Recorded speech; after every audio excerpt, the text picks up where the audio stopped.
Thank you, everybody, for being here for the Matrexit. Joining with us today, Mr. Ralph Ellis, the author.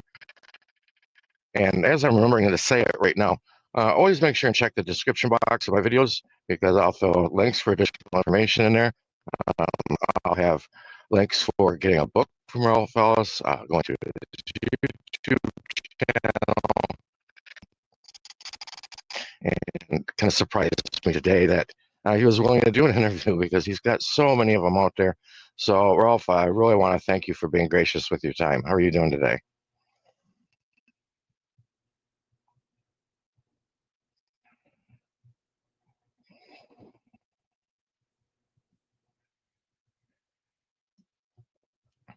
Well, right now, I am not getting any audio from you. So let me see what the situation is with that.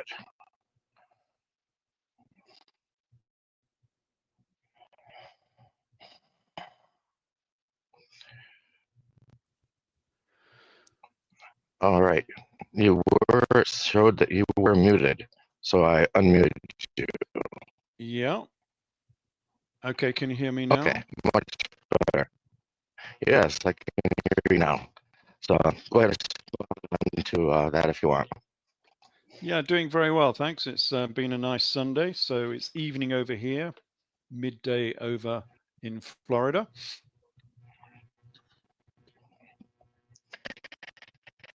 Yep, and one of the things I think I want to cover, I've got also another extra question that somebody had asked me to touch base with you on, but I've kind of named this historical Jesus. And listening to you, the historical Jesus may not be the historical Jesus everybody learned about in Sunday school, or they heard about in church this morning if they attended. And I'll give you this supplementary question. Somebody asked me to ask you, and you can just put this in. But they wanted to hear your version on the Christmas story and the birth of Jesus, whether it's a virgin birth, whatever the case may be, however that fits into what you want to explain to us today. Yeah, so my story is a little bit different. Actually, it's the same story. It's just that the people are not quite the people that people expect. So instead of finding a sort of pauper prince of peace, I managed to find a warrior monarch, a real king who has been lost from history. And you might wonder how you can lose a king from history, but you can quite easily through Roman propaganda. They didn't want you to know anything about this king because this king started a bit of a revolt against Rome. And we all know that Jesus was a bit of a revolutionary, but in my case, he was a real revolutionary. And of course, the Romans didn't like that. They didn't want anyone to know about that.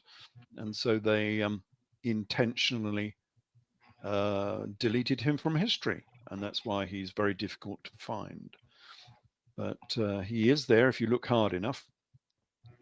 And the reason I managed to find him, I suppose, was because I found Saul. St. Paul is the first character I went looking for, because, well, you have to ask yourself, how do all of these very famous people go missing from history? Saul is the most important person perhaps in the last 2,000 years, the guy who wrote most of the New Testament, and somehow he goes missing from history as well. Yeah, they're very forgetful, these people. They seem to forget all of their major heroes and characters. So how did they manage to lose Saul? Well, I don't think they did. I just don't think they want you to know who he is, because it changes the story somewhat if we find out who he really was. And he's not a very nice character, so that's another reason for losing him. So how do we go about finding someone who is only visible in the New Testament record and nowhere else? Well, I went looking for some attributes, some similarities. And I found this character who was very similar to what we know about Saul. So, this other guy was a Jew. He was raised in Jerusalem. He was a Roman citizen. He was educated as a Pharisee. He became a rabbi. Um, he didn't like long hair. I don't know if people know about that. If you look at 1 Corinthians 11:14, it says, this is Saul saying, "Does not nature teach you that long hair is shameful on a man?" Okay, so here we've got a very Romanized Jew, because he was a Jew. And this other character is exactly the same. He was very Romanized. Um, both of them had a flash of inspiration and changed sides. They both traveled widely in Europe. They were both had many opponents who didn't like them. And more tellingly, they were both on the same shipwreck. So they had a prison ship that was going from Judea to Rome in about AD 62.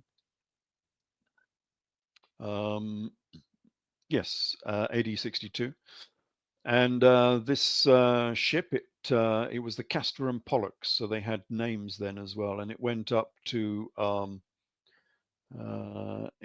Cyprus first, and then it went down towards the southeast and got caught in a storm and was dashed to pieces on Malta. And both of these characters were in this ship, St. Paul and this other character. And then they were both rescued. They were taken to Naples, and they were both taken to Rome to go and see Nero. So they both had an audience with the emperor. So who is this second chap who is so similar to the St. Paul? He is Josephus Flavius, the historian, and the very famous historian. And that tells us quite a lot about the New Testament events, but it also tells us why this guy was deleted from history, because nobody would want Josephus Flavius to be the main hero of the gospel texts.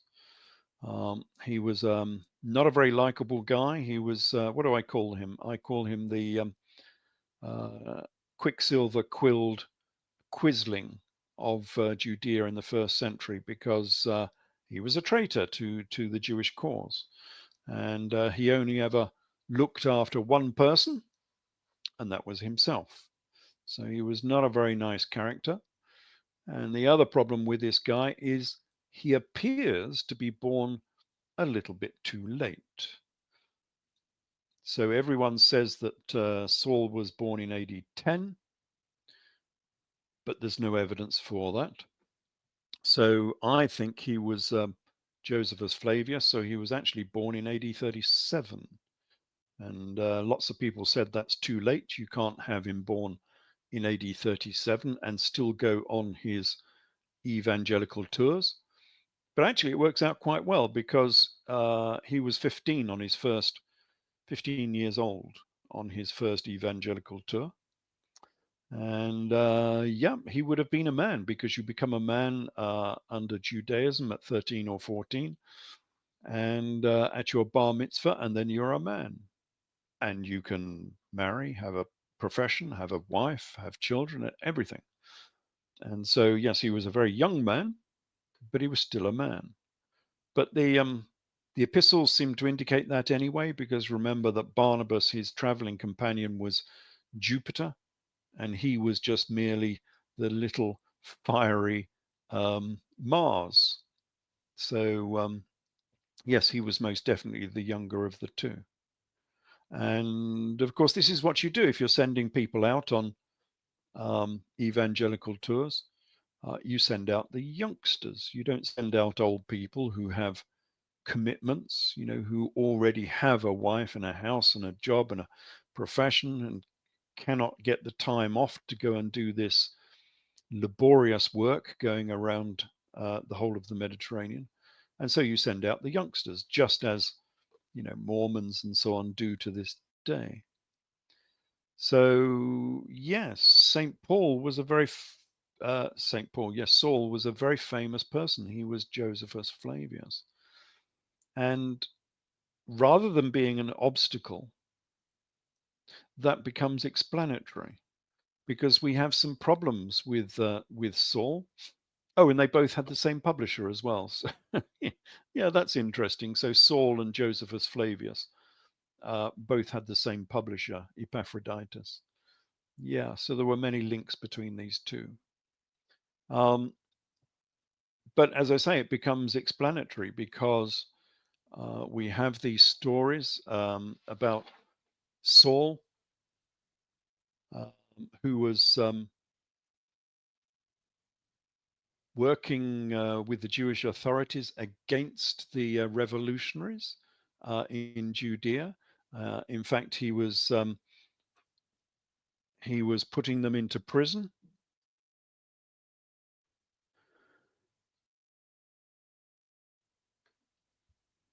Just see if I can get a quick reference.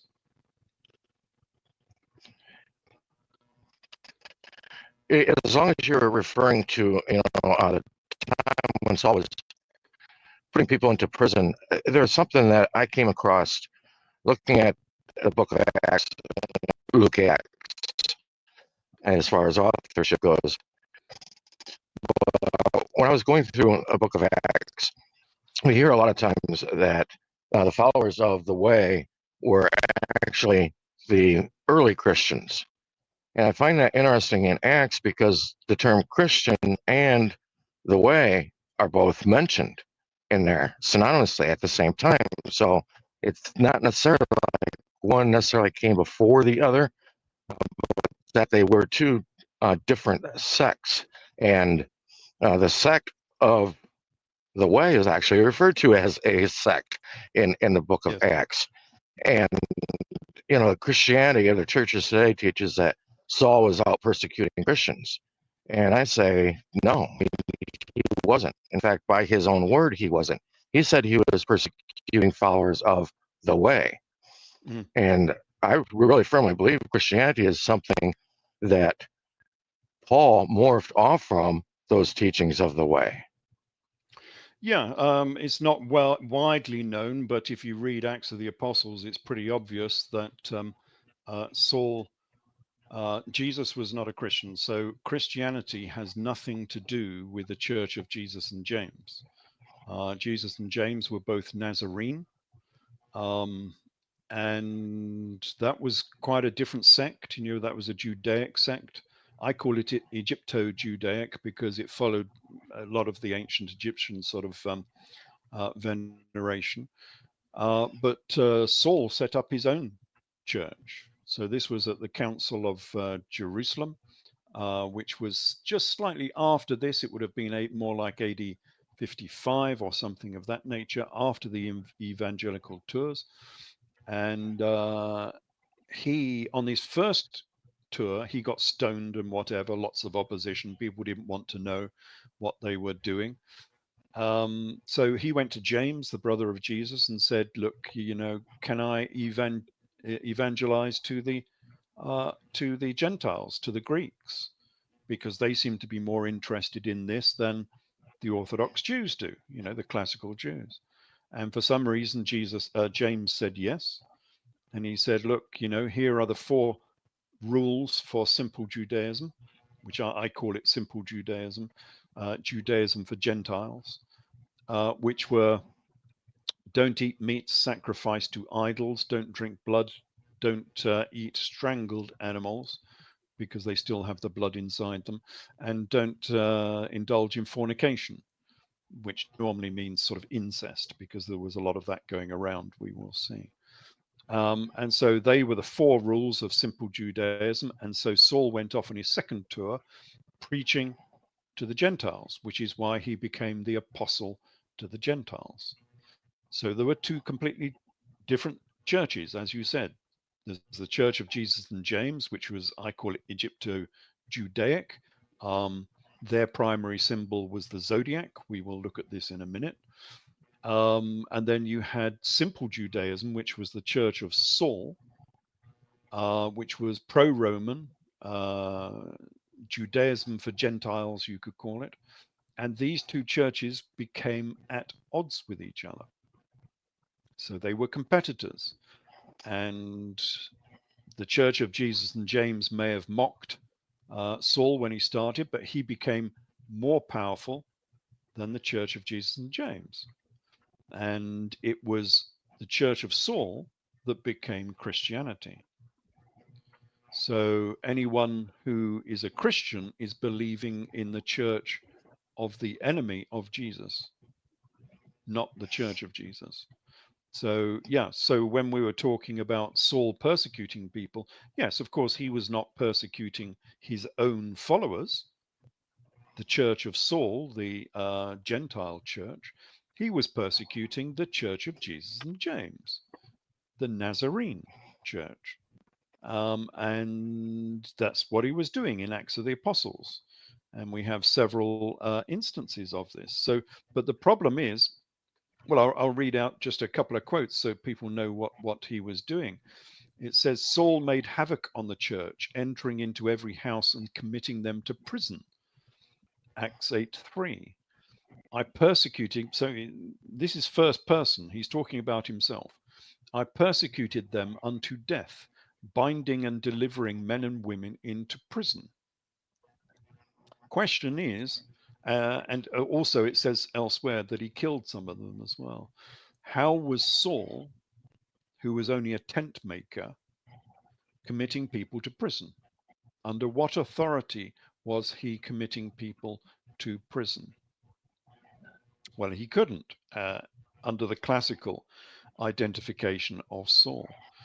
But of course, if he was Josephus Flavius, we know exactly how and why he was doing that, because Josephus Flavius was the army commander appointed by the Jerusalem church and the priesthood to be in charge of Galilee.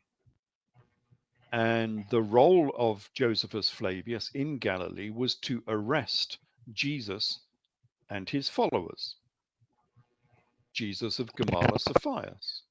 So there was a guy who was the. Let's also join another dot.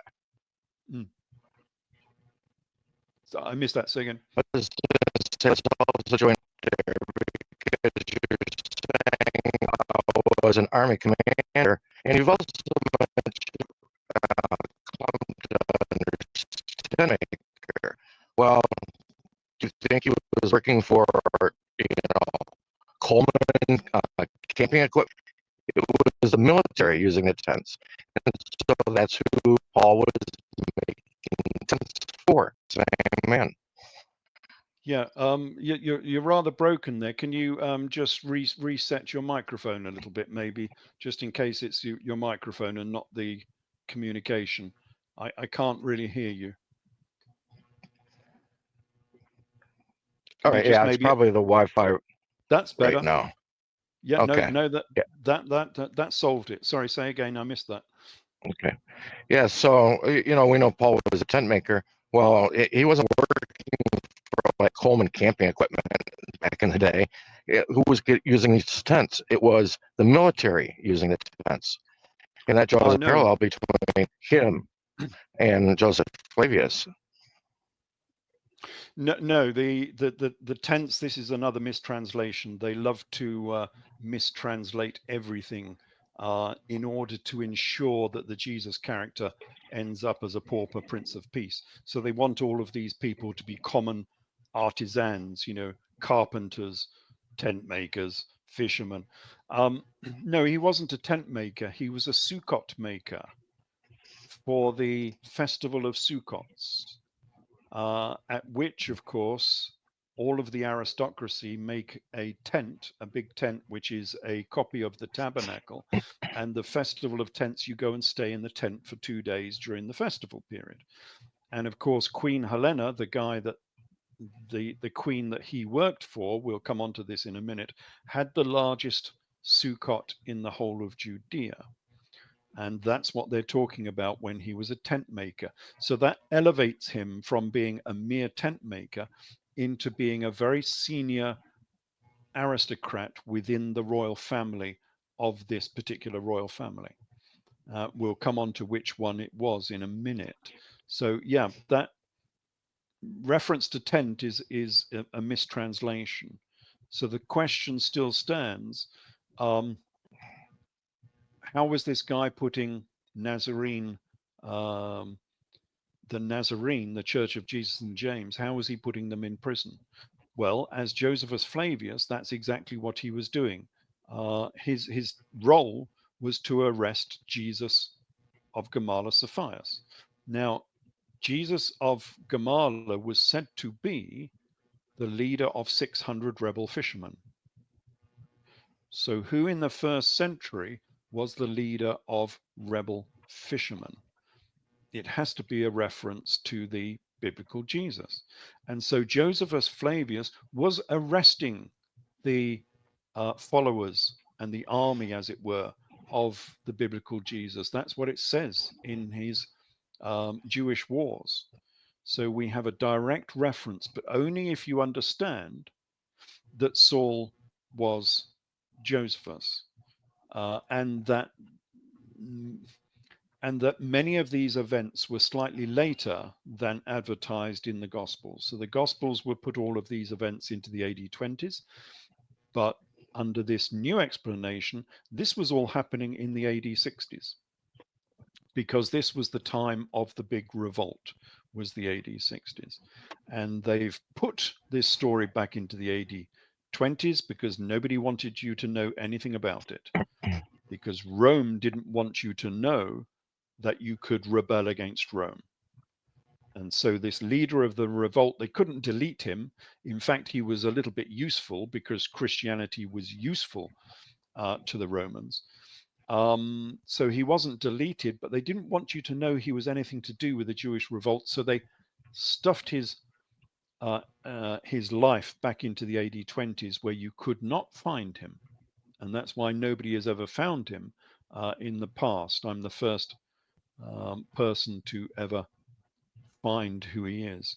Yeah, we were talking about the tent makers. If anyone wants to look it up, that comes from Acts 18:3, because he says that Saul was a tent maker.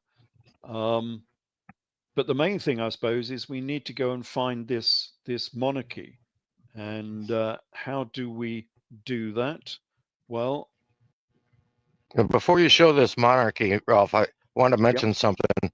What you said there totally lines up with something that I've firmly believed ever since I was young, and that was that the reason why Jesus was speaking in parables wasn't because, he had some sort of esoteric truth that he was trying to keep hidden, and it was only for people with ears to hear and eyes to see, but it was because that actually that lifetime, that span of ministry, if you want to call it that, was actually later in the first century, closer to AD 70, where there was these revolts by the Jews against Rome, and he didn't want to come off sounding like, he was a big, tax protester or anything like that.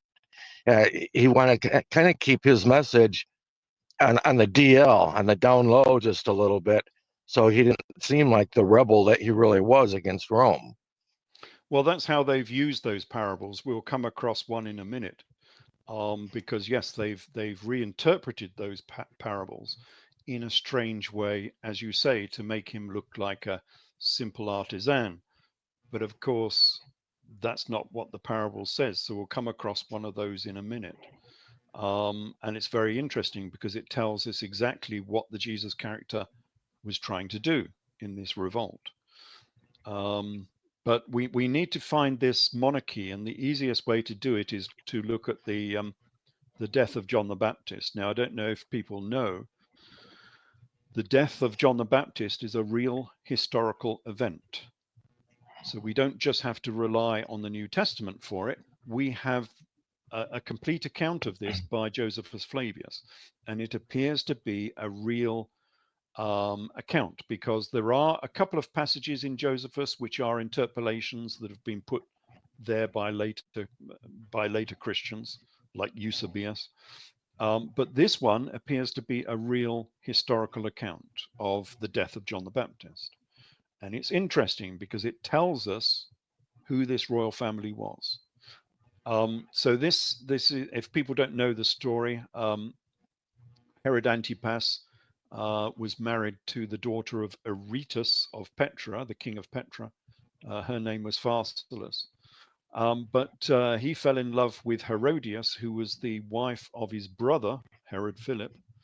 So he divorced Pharsalus and sent her back home again and married Herodias. And John said that's illegal for various reasons. That's an illegal marriage. And because of that, of course, John got his head cut off, which was delivered on a platter to the tetrarch. So that's a very famous story, but Josephus tells us about the subsequent events because it caused a war. This is the sort of stuff that Josephus Flavius is really interested in.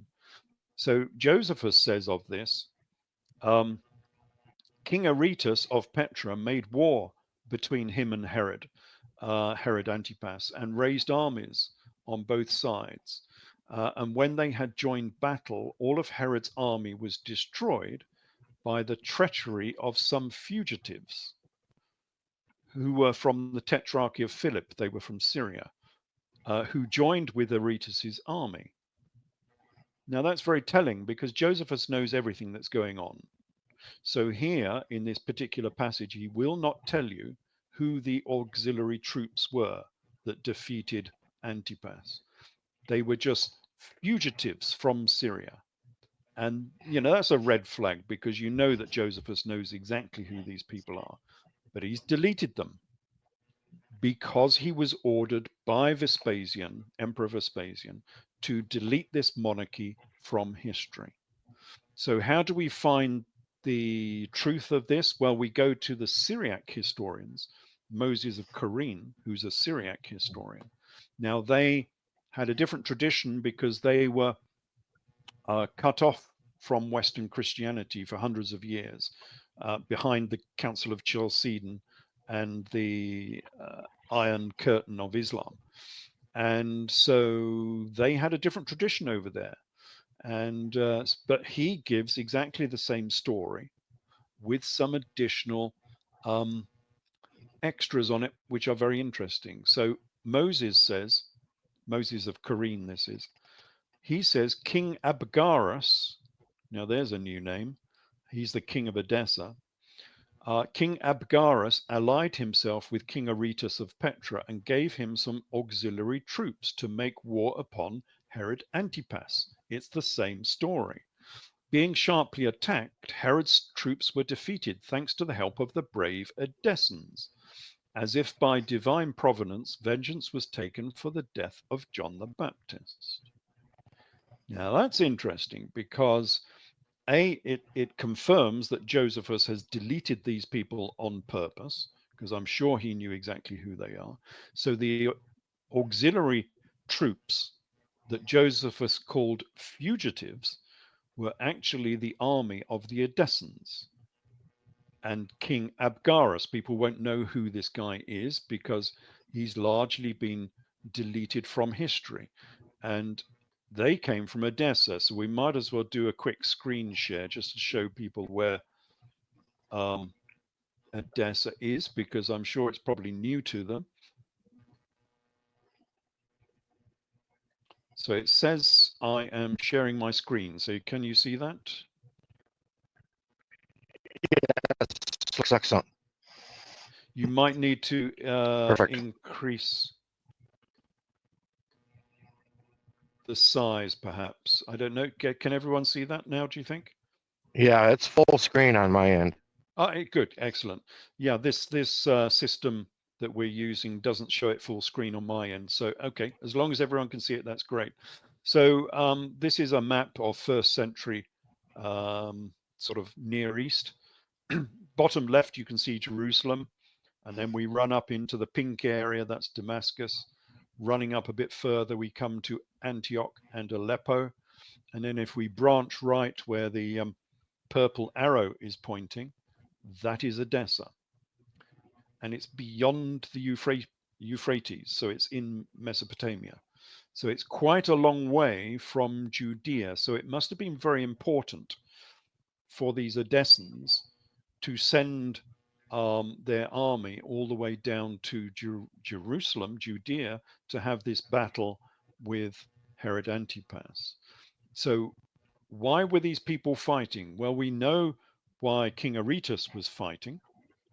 King Aretas came from Petra, which is right down on the bottom of the map here, bottom left. We know why he was fighting. It was because his daughter had been sent home. His daughter had been divorced and sent home. But why were the Edessans there? Well, Moses of Corine tells us exactly why.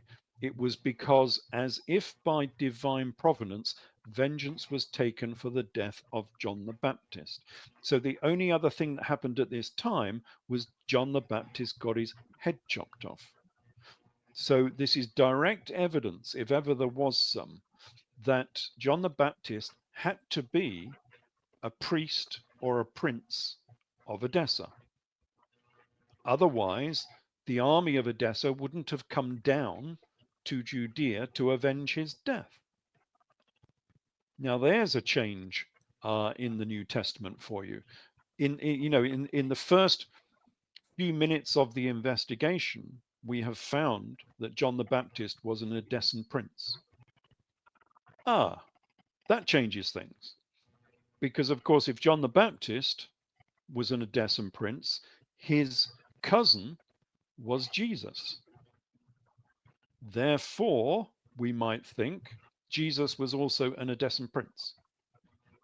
And that changes the story somewhat. So now the Jesus character becomes a real king, not a pretend king. He becomes a real king, because that's always been a mystery. Why is this real king, called a carpenter?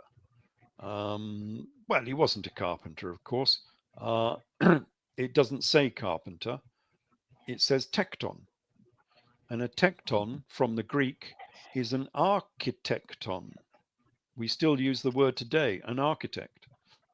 But this was not an operative architect. This was a speculative architect.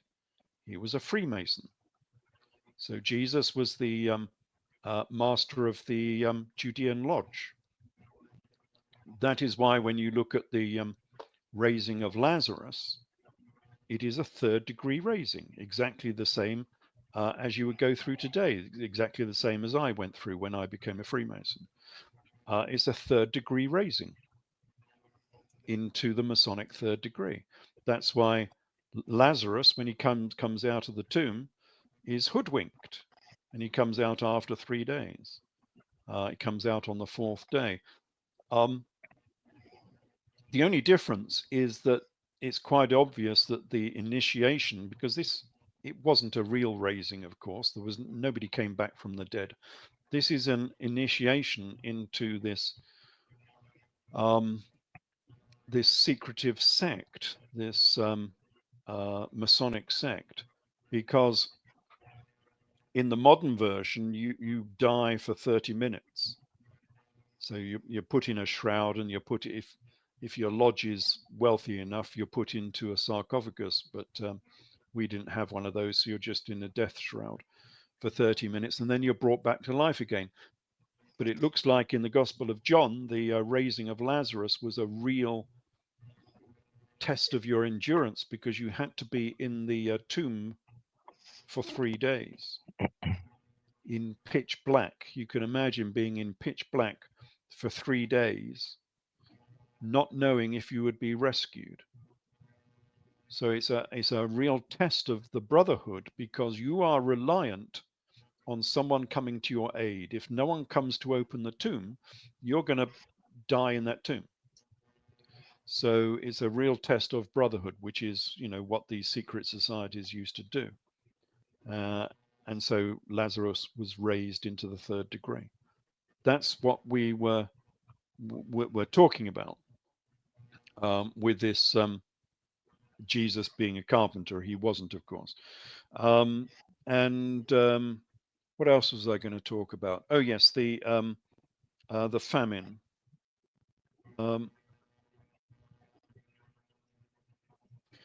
So we have some further evidence that this monarchy was involved in this.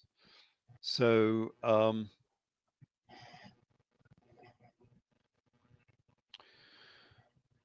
this is going to be talking about the famine. So this comes from, Moses of Corine mentions it, and so does Josephus. There was this great famine, which was in late 40s AD or early 50s. Call it AD 50, something of that nature. There was the Great Famine, which was alleviated by Queen Helena. Here's another name people won't know about: Queen Helena of the Adiabeni. Adiabeni is over in Mosul in modern Iraq. Yeah, again, a long way from Judea. Anyway, Queen Helena of the Adiabeni in Iraq gave famine relief money to alleviate the famine in Judea, in Jerusalem. And this was quite famous. Everybody knows that this famine relief money was given by Queen Helena. But then we come to Acts of the Apostles, so now we're coming back into the New Testament story. We have the same famine. And this comes from Acts 11:28, and it says, Agabus stood up and signified that there would be a great famine throughout the world, which came to the pass in the days of Claudius Caesar, about AD 50. Then the disciples determined to send famine relief money to their brethren that lived in Judea, which they did, and they sent it to the elders by the hands of Saul and Barnabas. Now, that wouldn't really mean much if you just read it very quickly and you didn't understand the story. But if you know this history, this leaps out from the page at you to say, geez, here's another mention of this famous monarchy. Because who is Agabus? Well, of course, we don't know. It's not mentioned, but it's quite obvious that he is King Abgarus of Edessa. How do we know that? Well, because he was involved in this famine relief money, because we then come back to Queen Helena of the Adiabeni. Who is she? Now, if you read any classical books, they will say, oh, she was just the Queen of Adiabeni, which is down, it's Arbela, supposedly, down by Mosul in Iraq. But of course, Moses of Corine says that Queen Helena was married to King Abgarus of Edessa. Now that changes the story. So the couple, the royal couple who gave this famine relief money was King Abgarus and Queen Helena of Edessa. And that's what it's talking about in Acts 11:28, that Agabus said there would be a famine and they sent this famine relief money down to Judea. So that famine relief money was sent by the Edessan royal family. Now, the interesting thing, of course, is Acts says that this famine relief money was taken to Jerusalem by Saul and Barnabas. Now, that's interesting because now we find that Saul was also a prince of Edessa. You see how this changes the story. We've only just started and we found that John the Baptist is a prince of Edessa, and so is Saul, a prince of Edessa. Ergo, you might say, Jesus was a prince of Edessa as well. So, yeah, that really does change the story. Can I ponder a question for you regarding your mention of early Masonry? Okay. And I know that there's been, for instance, worship areas that have been discovered like in caves recently, and they found places where there was people like secretly practicing Mithraism, you know, and they were doing this like underground or in caves. And is it a possibility that this maybe early Masonry was something that was done a little bit more in secret and separate away from, you know, the government entities and things like that? Whereas today we find that, you know, many Masons are actually part of maybe different government agencies or holding office. Oh no, they would do the same. I mean, it was a stepping stone into office, of course. So that's why Jesus became so important. He was not only a prince of Edessa and a Freemason, but he was angling and did become the high priest of Jerusalem. You've only got to read Hebrews 7 to understand that Jesus became high priest. Although some people deny it, I don't know why. It's pretty obvious if you read Hebrews 7 that he became high priest. So yeah, but we can see what they were doing from. While we're here, this is the jacket cover for King Jesus. That's a book that sort of explains why Jesus was a real king and not a pretend king. And then this is the main book, Jesus, King of Edessa, which explains why he's a king of Edessa. But when you're talking about And Freemasonry, sorry, people can find that coin too today yeah, online that you're showing there on the cover. yeah, that's actually my coin. So yeah, it's quite nice. This coin is of a king of Edessa, a later one. This is King Abgarus the 10th, I think. But they all wore the same royal crown. And the interesting thing, of course, is that the Edessan monarchy always wore a crown of thorns. So when we read about the Jesus character having a plaited crown of thorns, you can see this crown is plaited. If I zoom in a bit further, maybe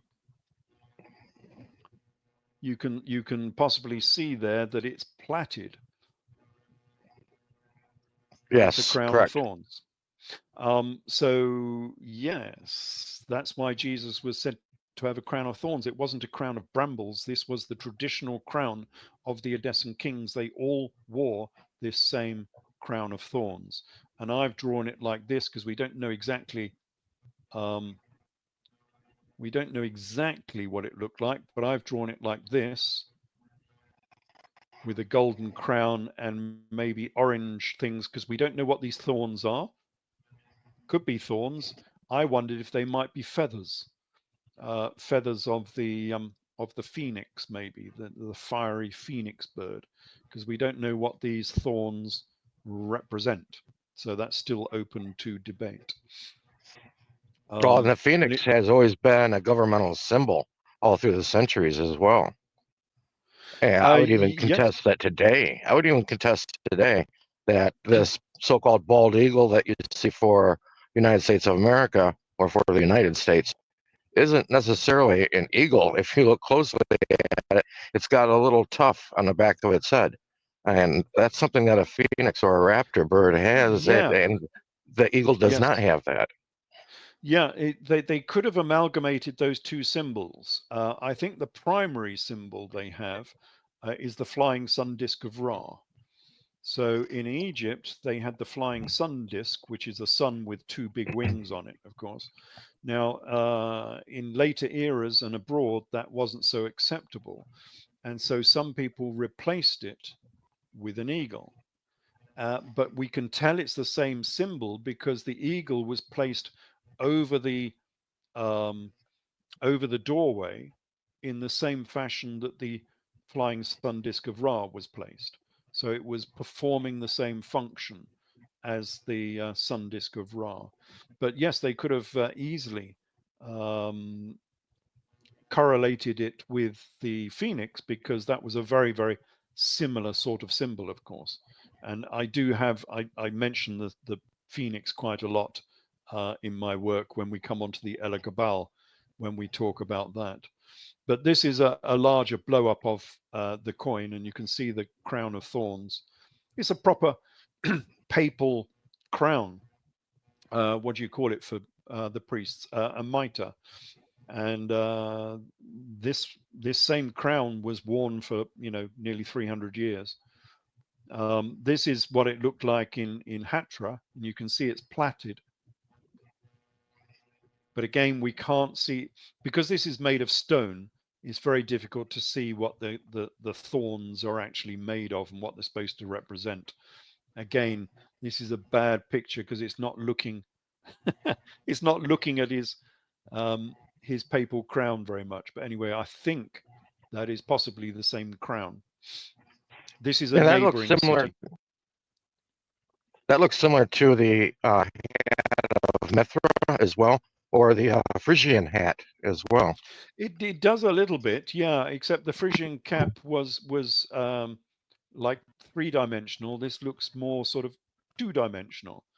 But again, we don't know Right. what this hat represents, but it does have this plaited look all over it. And you can see the plaits here on this coin. This is an Edessan coin. So we know that this is what it looked like. Basically, the tradition came out of Parthia, out of Persia, because they had similar hats, but they had different things along the crest. So one of the Parthian kings had antelopes all over the top of it. And I've got no idea what the Oh, antelope signified. But this guy's got well, that's thorns. interesting. It's interesting the things that come out of Persia, like Zoroastrianism, Mm. and people don't even know King Cyrus who built. I think it was the second temple. He actually came out of Persia. He came out of Iran. Yeah, indeed. And this is just an image of the Neanderthals in Islamia breaking up this statue. So this statue doesn't exist anymore. This was the statue, and this is the Muslim barbarians breaking it up with sledgehammers. They are such barbarians, these people. It's amazing that we suffer them to be on this earth. I, I find the historicity of a lot of this so interesting, and so many of the things that you covered, like regarding Herod Antipas and the beheading of John the Baptist and Paul. So many of these things can be found if you're going and just doing a secular research of history. I know I was reading on Herod Antipas, and there was actually a situation where I believe it was like his sister or maybe two sisters were traveling, and they heard about this guy named Paul that was being held in prison, and they went and visited him. Oh, yeah. And this is actually in the history books. Oh, it's in Acts of the Apostles as well. This is, again, how we know that Saul was not a carpenter. Saul was sent to prison for about 7 years, I think, for teachings that were incompatible with Judaism. So he's sitting there in prison, and he's visited by two of the governors of Judea and by the king and queen of Judea and Syria. So that would have been Agrippa II and his sister wife, Berenike. And all of these very important people, including Yep. the king and queen, came to visit him in jail. Now, in my book, the king and queen of England doesn't go down to the local jail to visit a carpenter in jail. People like that don't do it, So he had to be hugely important for the king and queen of Judea to go and visit him in jail. So we know that Saul was actually very important, and yet Christianity tries to pass this guy off as a carpenter. Sorry, not a carpenter, a tent maker. Yeah, we Well, know that. let's clarify. Let's clarify something else as well, and that is Christianity. It's taught that on the road to Damascus, his name was changed from Saul to Paul, which you can read any of the 2 or 3 accounts of that, and you're never going to find the place where his name was changed from Saul to Paul. Saul was simply the Latin name, and Paul was the Roman name.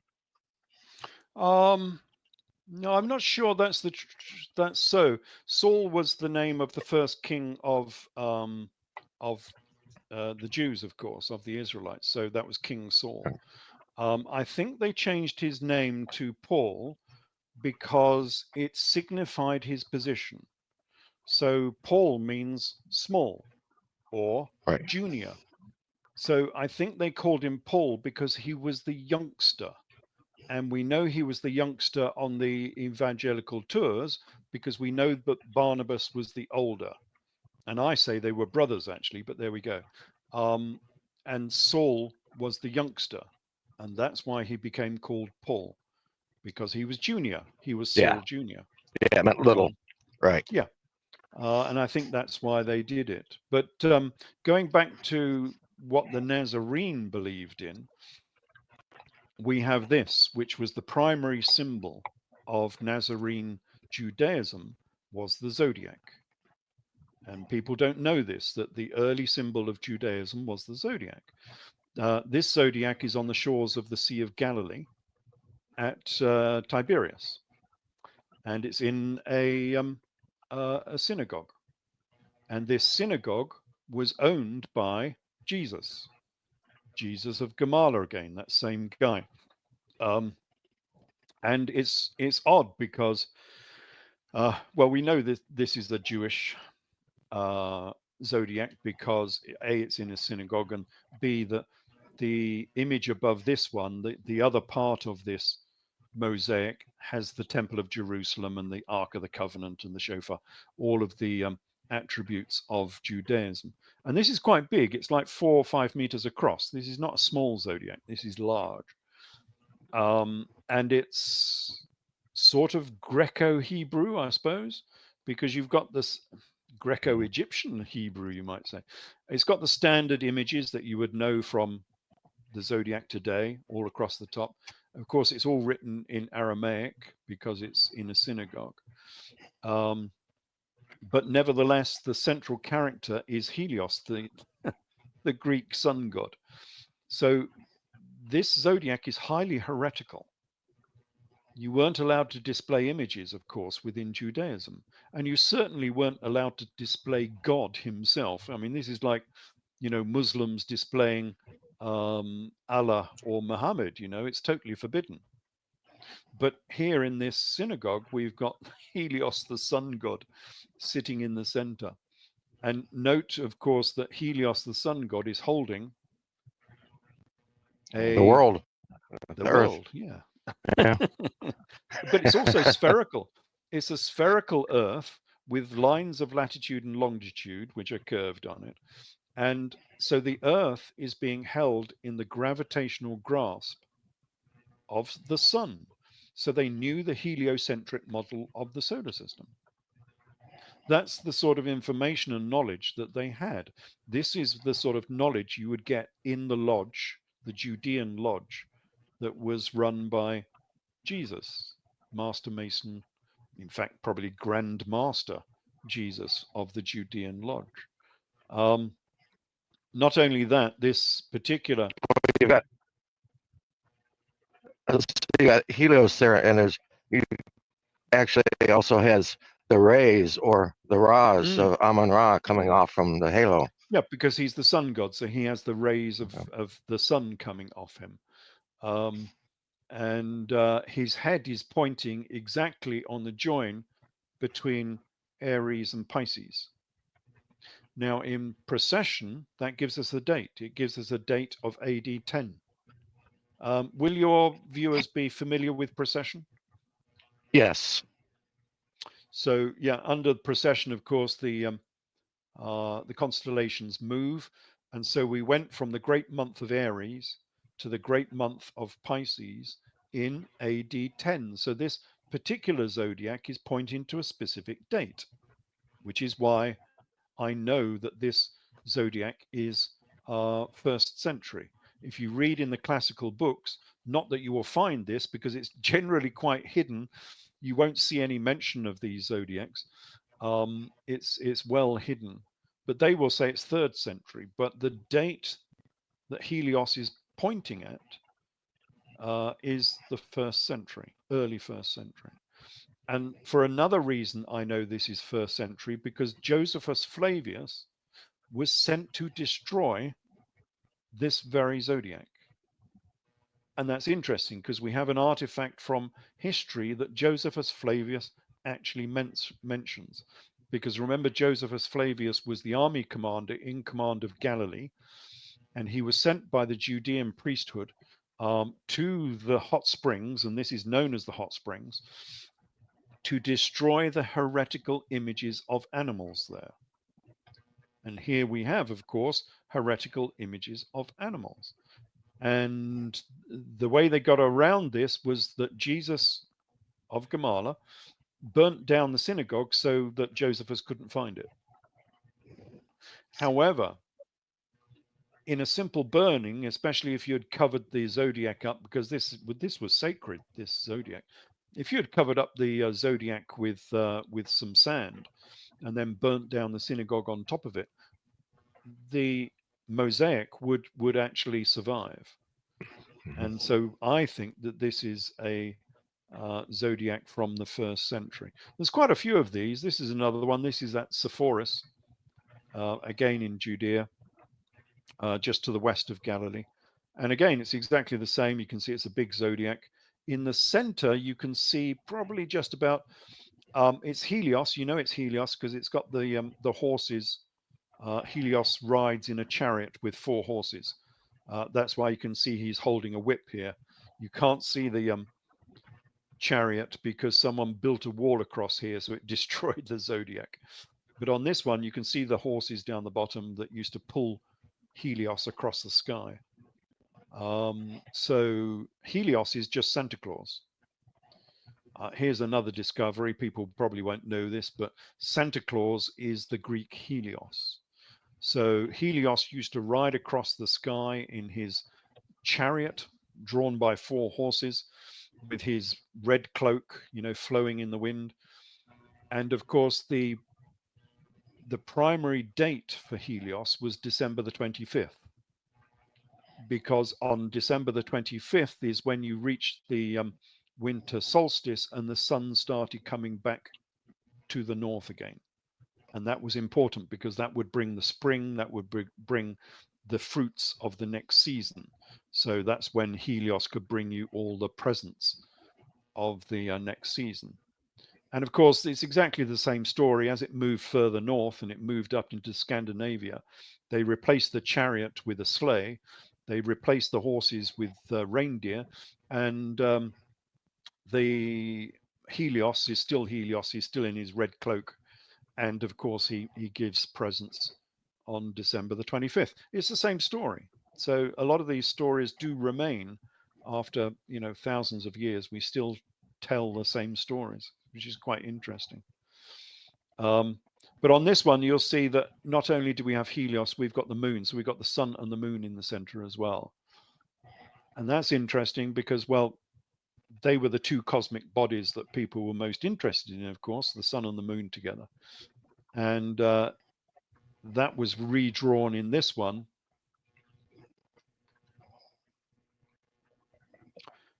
Which is again on the Sea of Galilee.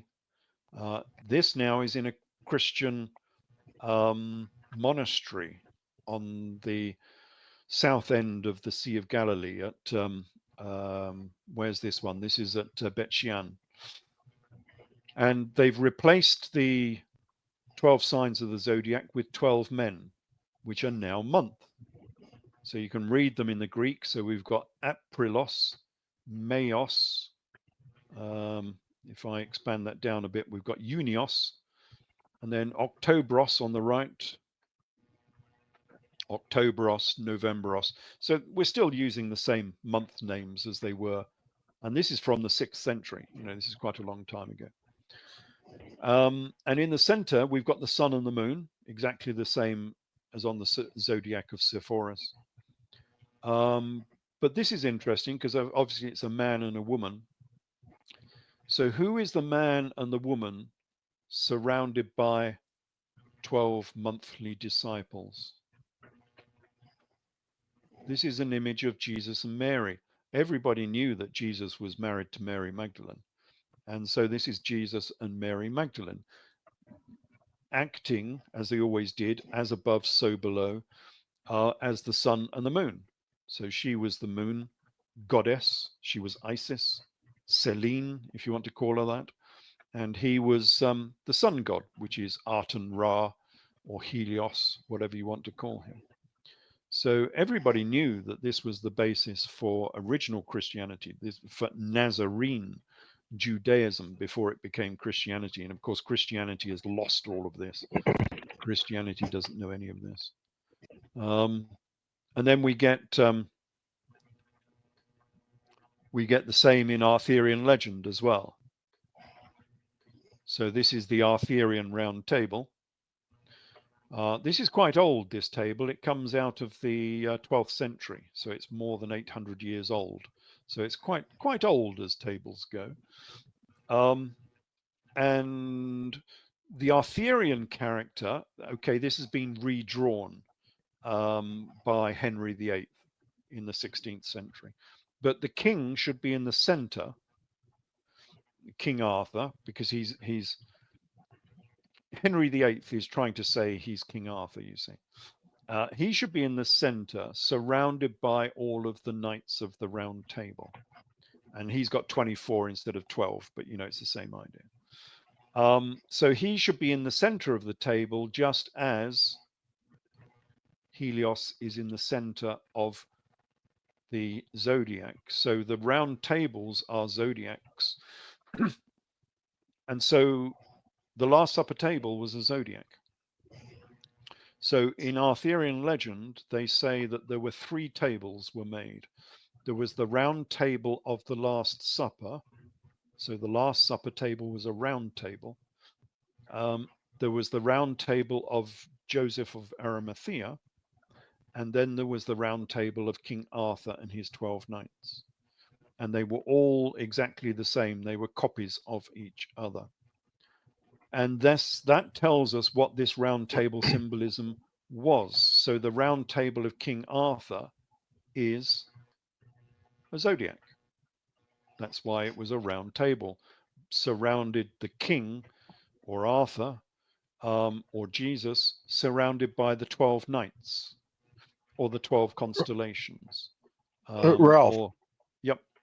I think I've read that the lore of King Arthur, if you go looking for like ancient texts or anything like that, they're mostly all going to be found in Italy. And that it was actually the early popes who wrote the story of King Arthur.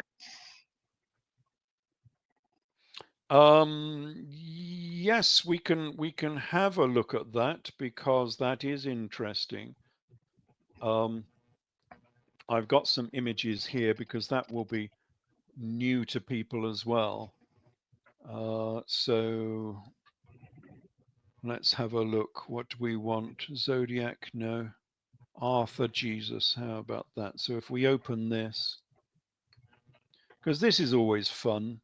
We don't have to go through this in any great detail, but we can look at some of what you were saying there, that the history of King Arthur is not actually as advertised. So that's what I want to show. Now, to bring that up, I think I have to come out of sharing. So I have to stop share, and then I have to go back in again with the new share. Come on, new share. Yeah, I think the whole King Arthur legend is pretty fascinating in and of itself. I mean, that's a whole different rabbit hole people can go down. Yes, it's a big rabbit hole. So now I'm sharing a new screen. So that should be. So has that come up now? You can see that? Yes. Looks good. Good. Okay. So, yeah, the interesting thing about this is, as you say, King Arthur is not very British, which is, you know, it's not how it is advertised. So, here's a question for viewers. So viewers will know of King Arthur. They'll have seen some stories, maybe read some books. Dear old Hollywood films, which always put you on the wrong road, of course. So the question is, where is the oldest statue engraving of King Arthur? It's a bas relief, basically. So where is the oldest sculpture of King Arthur? Well, the answer is, of course, on Modena Cathedral in Italy. So the oldest King Arthur, and this goes back quite some time, actually. This is 12th century. So, this is 800 more years old. The oldest image of King Arthur comes from Italy, from Modena Cathedral. And if you happen to be down at Modena, of course, it's the Museum of Ferrari. So you can go and visit that at the same time. So, and this is the Arthurian story. So we have all of the knights here on the left and right besieging the tower in which Guinevere and Mordred are holed up in this tower, which is a part of Arthurian legend. And the guy, 2 from the bottom left, that is King Arthur. And we know it's King Arthur because it's got his name is written over the top of it. So we know this is King Arthur. And note all of the knights, especially on the right side here, are in Norman armor, which again dates this. So they're in Norman chainmail with the standard Norman kite shield, and they're besieging this castle.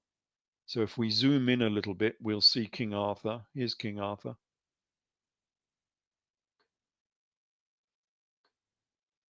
And you can just see his name at the top, Arturus. Anyway, you can see the A and R. Yeah, King Arthur is the only one who's not in full armor, so he doesn't have any chain mail on for some reason. So that's King Arthur. And then this is the castle at the top. This is Guinevere. Just zoom in a little bit. And here you can see she's called Wenlogi. Guinevere has several names or mistranslations of her name, basically. You can see it's the same name, but it's just pronounced differently. So here she's called Wenlogi, and then Marduk this is the son of King Arthur. It's just one of the stories from Arthurian legend. And then since we're looking at this, where's the other earliest sculpture of King Arthur? Well, it's in Italy, of course. And here it is. This is exactly the same frieze, but this one is on the cathedral at Bari in southern Italy. And you can see it's exactly the same frieze as we've just seen. Here's Guinevere and Marduk, as it were, in the tower and being besieged by all of the knights of the Round Table. And I think Arthur is this one here. So yeah, this is very much a European story, not a British story. And here's the other one. This is the earliest mosaic we have of King Arthur. And you can see it says Rex Arturus, Rex being king, so King Arthur. And where's this one? Well, it's in Italy again, of course. And again, this is ancient. This is like 800 years. This is on the cathedral at Otranto in southern Italy. So yes, and this is what the round table of King Arthur would have looked like. So it's a round table with a hole in the center, so the king can sit in the center of the round table, because the king was the sun in the center of the zodiac. That's why he sits in the center of the table, and that's what he should be doing here. But I rather think that originally, because remember this tradition came from the Near East, I think originally the round table wasn't a table, because remember in the East, you don't have tables in the East. You would sit on the floor. So you would bring a cushion and you would sit on the floor. So I think the original round table was actually this, because it's quite big enough to actually sit around. And so you would actually bring your cushion, and each disciple, or each, as it were, knight of the round table, 12 disciples, 12 knights of the round table, would sit at a particular sign of the zodiac, and that would be their symbol based on their character, probably, whether they were a zealot or not, or whatever, depended on your constellation you were associated with. And then the king would sit in the middle, the Jesus character would sit in the middle. And that would be the table, the Last Supper table, the table of um, Joseph of Arimathea, and the original table of King Arthur, when this history came from the East, would have been a zodiac that you actually sat around. And then you could eat your meal, and also it would be instruction, because then you could teach your disciples or knights all about the precession of the equinox and the heliocentric model of the solar system and all that sort of thing. So I think there was a dual reason for all of this. Would you draw a correlation between this and say as well the 12 tribes of Israel? Because when you research them, you'll find they all had their own flag, their own say gemstone, just like the zodiac does today.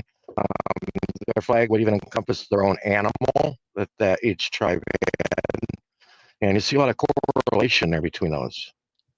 Yeah, you will actually see some Renaissance paintings. This has been known about for many centuries, of course. You will see some Renaissance paintings with the tabernacle out in the desert, surrounded by the 12 tribes in 12 tents. And each tent will be associated with a sign of the zodiac. So there will be a Capricorn and a Pisces and a Taurus, and each tent will have the name of that constellation written on it. So yeah, people from centuries ago knew that the 12 tribes represented the 12 constellations of the zodiac, because all of these early religions were Sabaean. They were star worshippers. They venerated the cosmos, a bit like your background material. That was the primary veneration of these early religions. And yes, so everything was associated with the zodiac and with the motions of the sun, moon, and planets. I mean, we still do it today in a covert manner, but people still don't know they're doing it.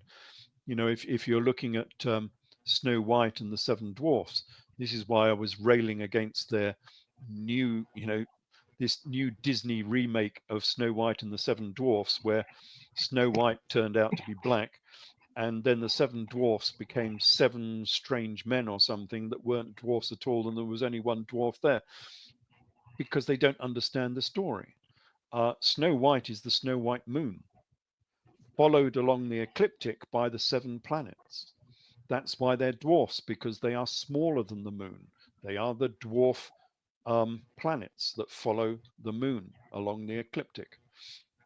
But then the Wicked Witch, who is actually the Milky Way, the Wicked Witch gives Snow White a corset and draws it tighter and tighter, which is exactly what happens to the moon as it gets closer and closer to the sun. It gets thinner and thinner and thinner as it approaches the sun and becomes the new moon. And if you pull the corset hard enough, she dies, which is exactly what the moon does. It goes black. It is the new moon. But then, and only then, can the moon kiss the sun in an eclipse. The moon can only do that during the new moon, when the moon is dead, when it's black. And then you can have an eclipse and they kiss. They have, um, uh, what do they call it? In flagranto delecto, in flagrant delight, where they consummate their marriage during the eclipse. And then if you're really in the right place, you get the diamond ring as you get the glint of the sun, past the moon. And then the moon moves off and it becomes the waxing moon.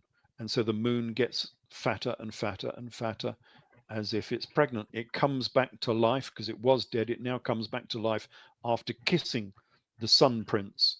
And then it comes back to life and gets fatter as if she's pregnant. That is the story of Snow White. And it's cosmic. this whole cosmos. After the prince kisses Snow White, she comes back to life. Imagine that. Yeah, she kisses the prince and comes back to life.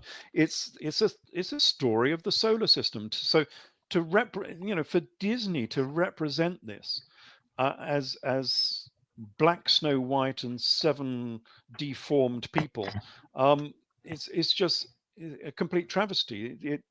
They obviously don't understand the basis for this story, because the moon has to be white. It's a white moon. It's got nothing to do with skin color. It's got nothing to do with people. This is the story of the solar system. But they're so dumb, these new wokeites, that they've got no idea whatsoever. They should read my books a little bit more often, and they might get they might get illuminated a bit more. Yeah. Well, and we've also got, I think it was Hebrew. You've got the god that they had, Sin, the Sin god, which was the moon. And in Persia, yes, Mount Sinai, Sin AI. Yeah. Well, no, more stuff coming out of Persia. Imagine that. I'm not sure it came from Sinai. Sin. They had a bit of a problem because Sin was the opposite. In Persia, they had the moon as being male, and that caused some problems in Edessa, because, of course, the Egyptian and Greek and Roman moon was always female. So in the sort of modern woke tradition, wokeism has been invented before and discarded and whatever. They had this problem that they had the wrong sex when looking between Persia and Egypt and Greece. And so in Palmyra, when they represented the king and the sun and the moon, they made the sun and the moon, what would you call it? Androgynous. They made them like a transvestite, Yep. So you couldn't tell the sex. And literally on the carving, if you look at the carving, you've got no idea if that carving is male or female. And they did that on purpose because there was this contention between whether the moon should be male or female. And so they just said, okay, we'll make it gender neutral. But that was only. You see the same thing even in the Roman court with the eunuchs and things like that. Yeah. But this was a deliberate political ploy to prevent any tensions between Parthia and Rome, because they had different ideas of the gods. So what do? Well, you just cover it up, basically. So they made them gender neutral. It's quite fun. I'm not sure if I've got a picture of that. But it's, I wonder if I've got a picture, if we can have a quick look for that. I think it's the triad. And this goes back to the scripture that says there's nothing new under the sun, which amazes me. And people go and they'll read scripture and they think they're reading some brand new ideas or whatever, and they're not. It tries to tell you, hey, there's nothing new under the sun. This isn't new stuff. Yeah, here it is. So if I do a screen share, we can just pop this up because it's quite interesting to see what people have done in the past. So if we share screen this and share a window, click on that one and share, that should start coming up. So has that come up full screen? Yes, looks excellent. Good. Okay, so this is the Palmyra triad. Now, Palmyra was owned by Edessa, part of the same monarchy. It was one of their other cities that they ruled. And this is a triad. So in the center is the king. So on the left is Aglibol, and you can see that's the moon because it's got the moon horns behind it. The center is the king, who is Belshamen, and then on the right is the sun, who's Malakbel.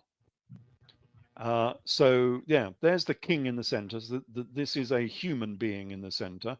On the left is the moon, on the right is the sun. And as you can see, the two faces, left and right, are, I don't know, gender neutral, I would say. Yes. But that's been done on purpose. Just like the Statue of Liberty. Yes, yeah, a bit like that, yes. So you can't tell exactly what it is. So yeah, that's a bit of fun for that. That's quite important, actually, I say, because this is a 1st century statue from Palmyra, which was owned by Edessa. So this was the Edessan king. So this is a sculpture of the biblical Jesus. It's the earliest sculpture we have of the biblical Jesus as the king of Edessa.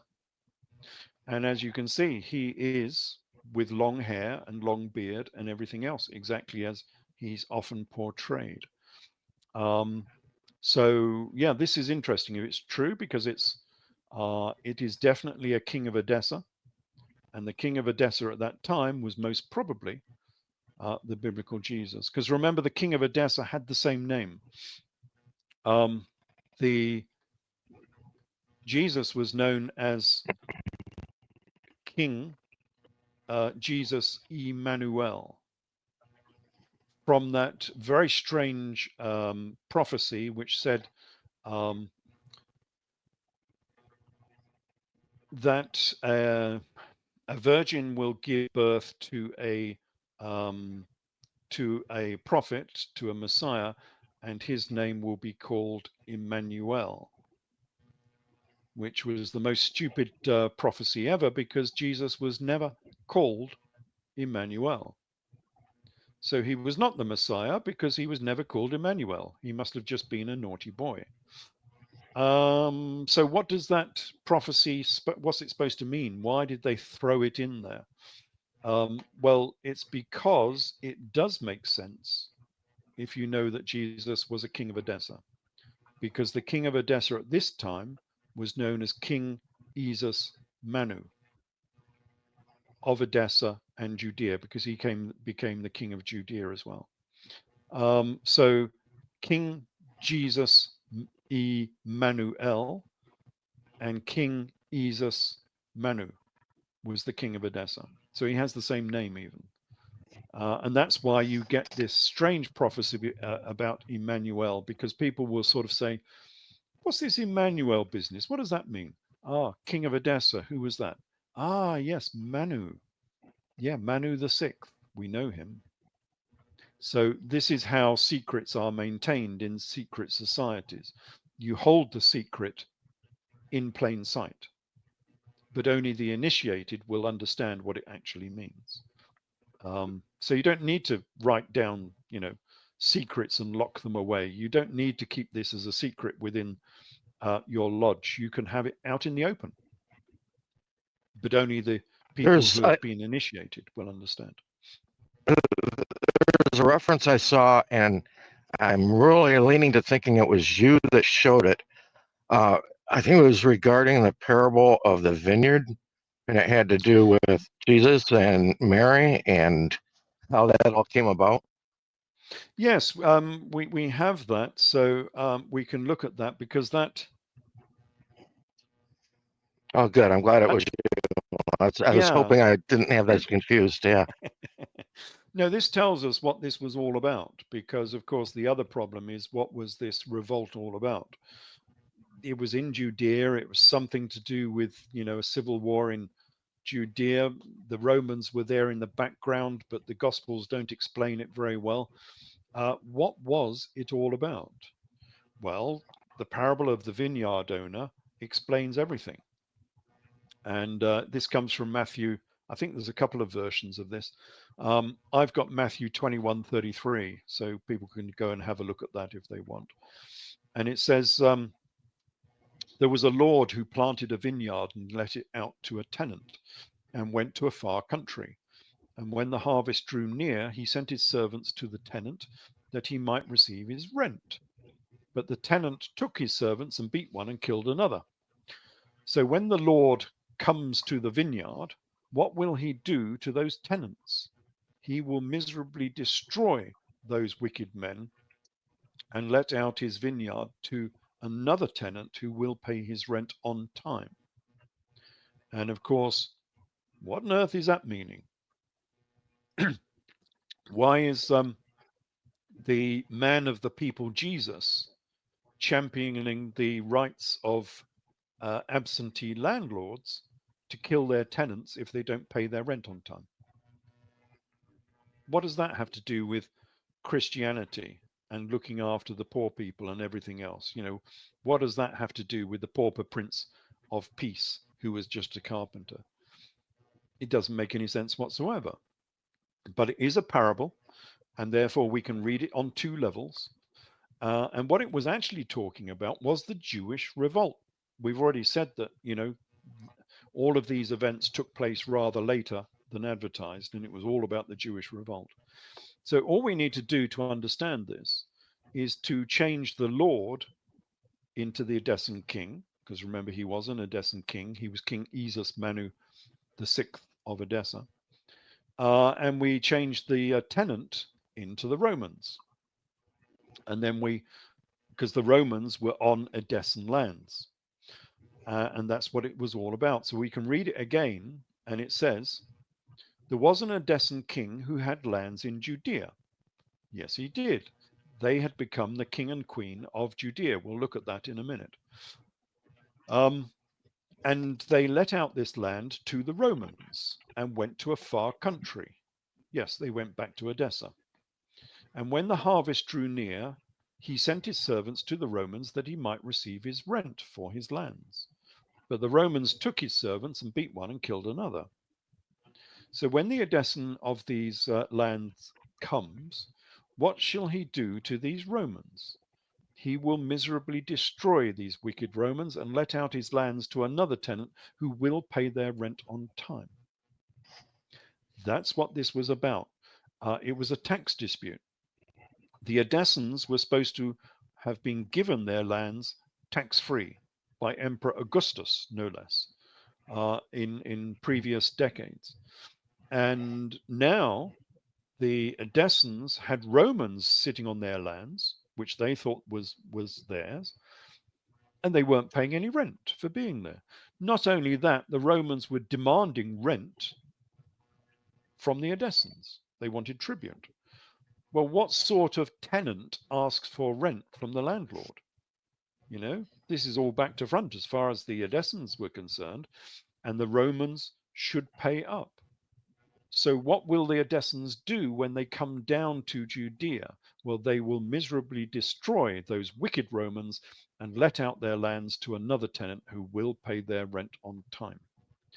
That is why we had the Jewish revolt, which you will not see explained. If you look in a classical textbook or wiki or anything, it will not explain why the Jewish revolt happened. It happened because the Romans were on Edessan lands. They considered these lands to be theirs, and they wanted rent from the Romans, and they weren't paying it. And here is a call to war.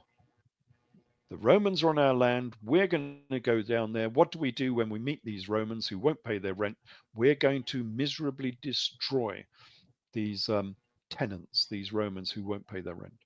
And remember that the Edessans were the kings and queens of Judea as well. So they were the kings and queens of Edessa.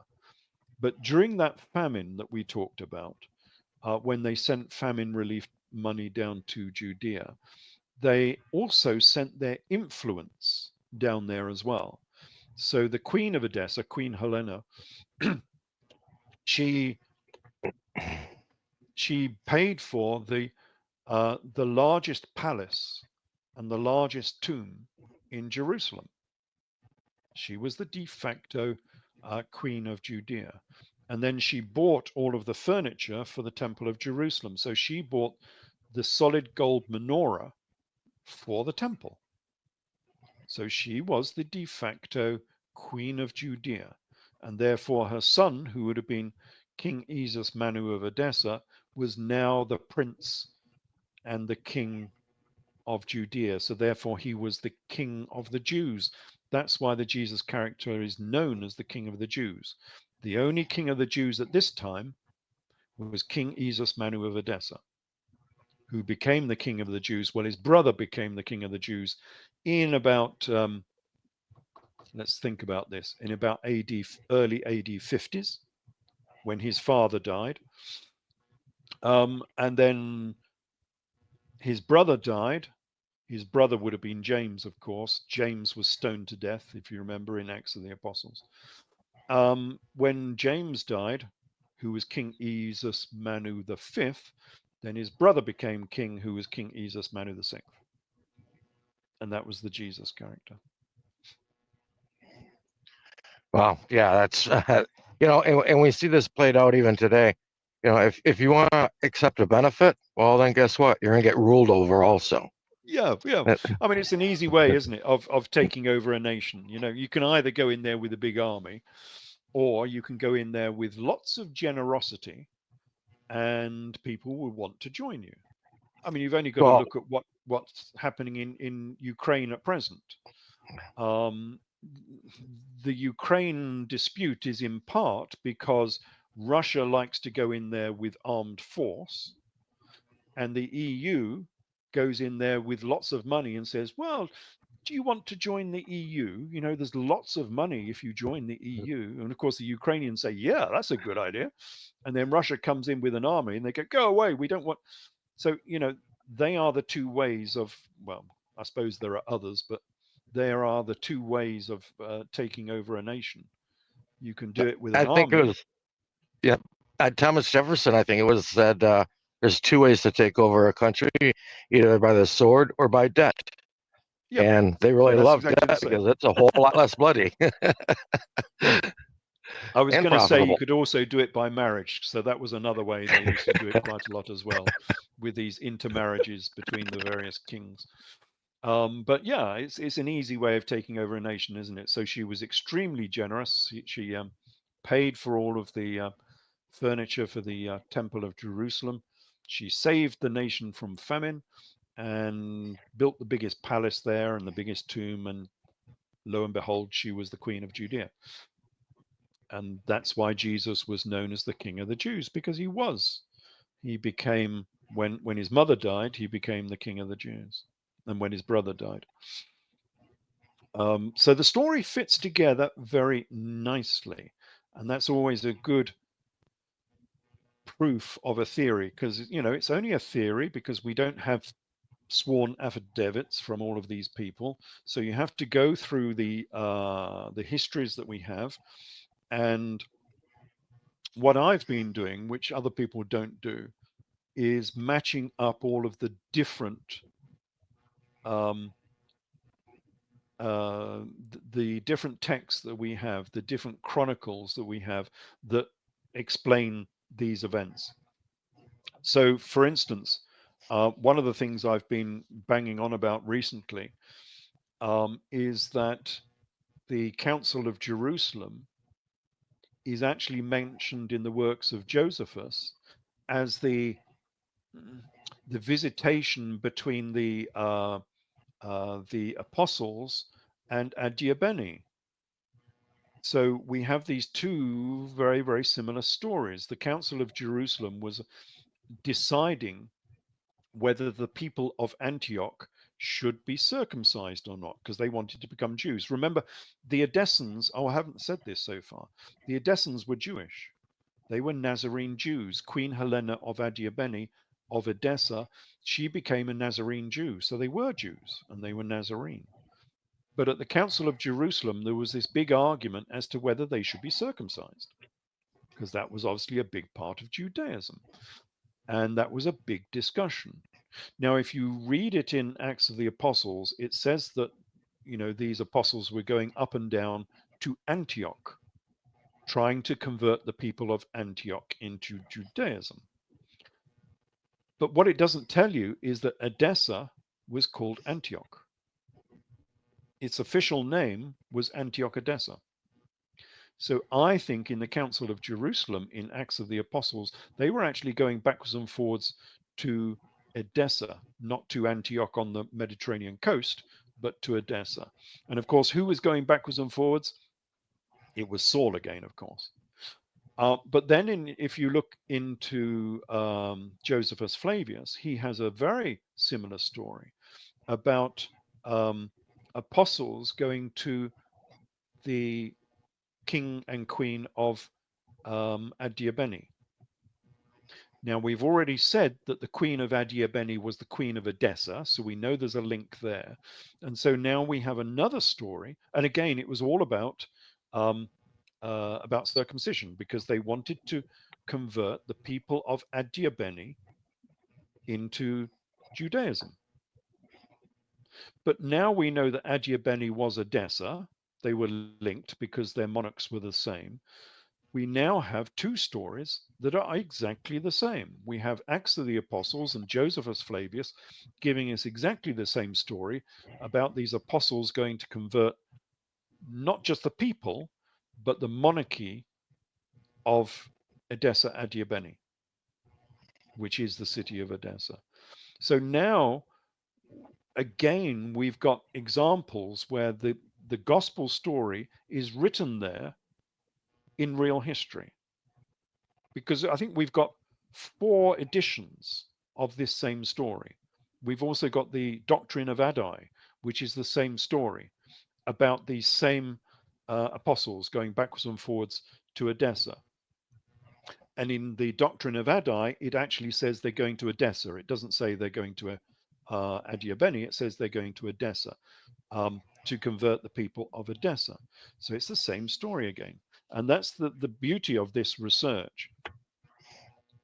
If you're able to have a lateral mind and think about this, we now have 3 versions of the same event. And so if you start to amalgamate those 3 versions, you can see behind any of the biases. Because of course, Josephus has a bias. He was a Roman. He wasn't, he was Jewish, of course, but he was working for the Romans. He was writing these books for Emperor Vespasian. So he has a Roman bias. And one of those Roman biases is he could not mention Edessa. It was forbidden. So you can do an interesting thing. You can go into his works and type in Edessa or King Agbarus or King Manu, and it'll just say nothing found, not there. Even though Edessa was a very important place, the beginning of Christianity, even as other historians admit. And you can do the same, of course, in the Gospels, and it'll say no Edessa, no Agbarus. All it gets is Agabus, of course, no King Manu. So these people have been deleted from history on the command of Emperor Vespasian. And the only way you can see through... Just like you've been deleted from Wikipedia. Yes, that's right. Yes, I've been deleted. Yeah, I did have a wiki page and they deleted it. They said, you can't have one. They said, they said you haven't written enough books. And I've said, well, I've written 14. They said, oh, well, that's not the problem. You don't have any international books. I say, I'm printed in China and Korea. Oh, yeah, but that's not international enough. So I got deleted anyway. So, I showed them. That brings up a couple more questions that I had for you. So Go I ahead. have, people don't realize, I think, this is my Chinese. This is my Solomon book in Chinese. So I've got a few of these. I was quite big in China. It's sort of dropped off a little bit. We don't have it so much. This is another Chinese one. This is Eden in Egypt, I think, this one. So yeah, I used to be quite big in China.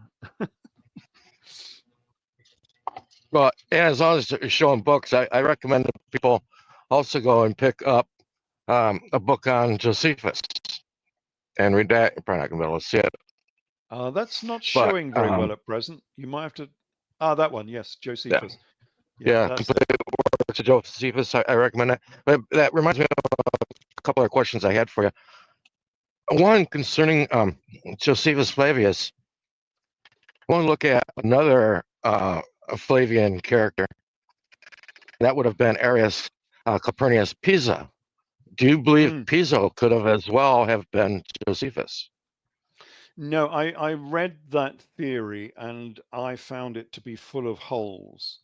So they were making some very wild connections. So I don't think the Piso theory is correct. I mean, it's sort of similar in a way. Atwill has a very similar theory to mine as well, that everything was written by Emperor Vespasian.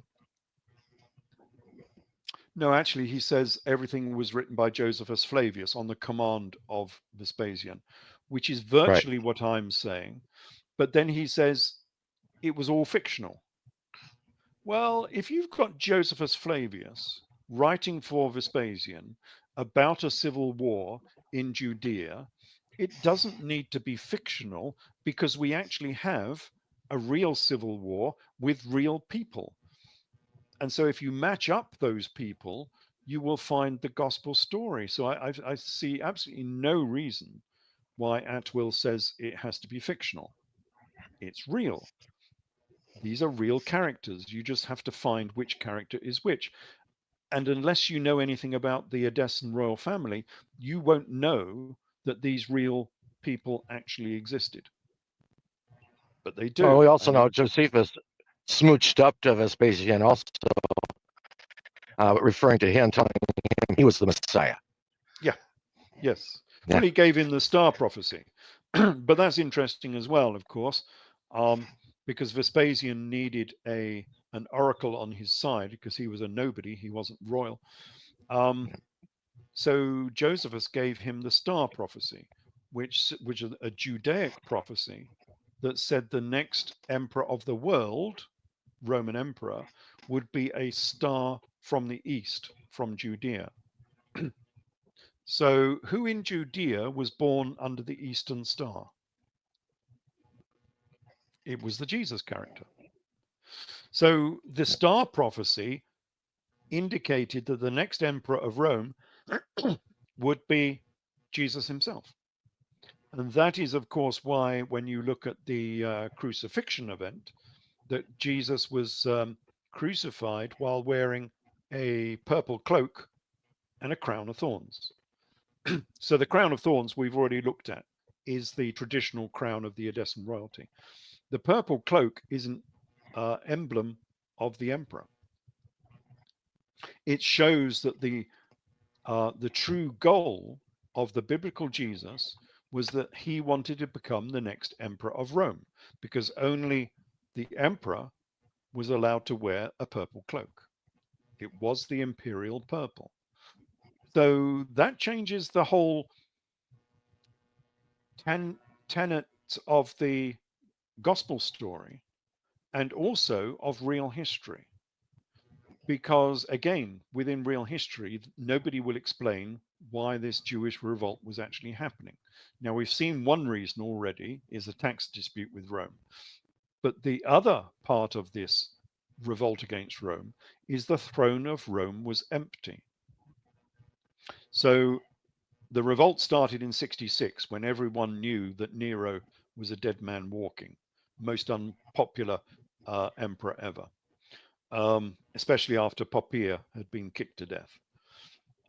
So then the Jewish revolt starts.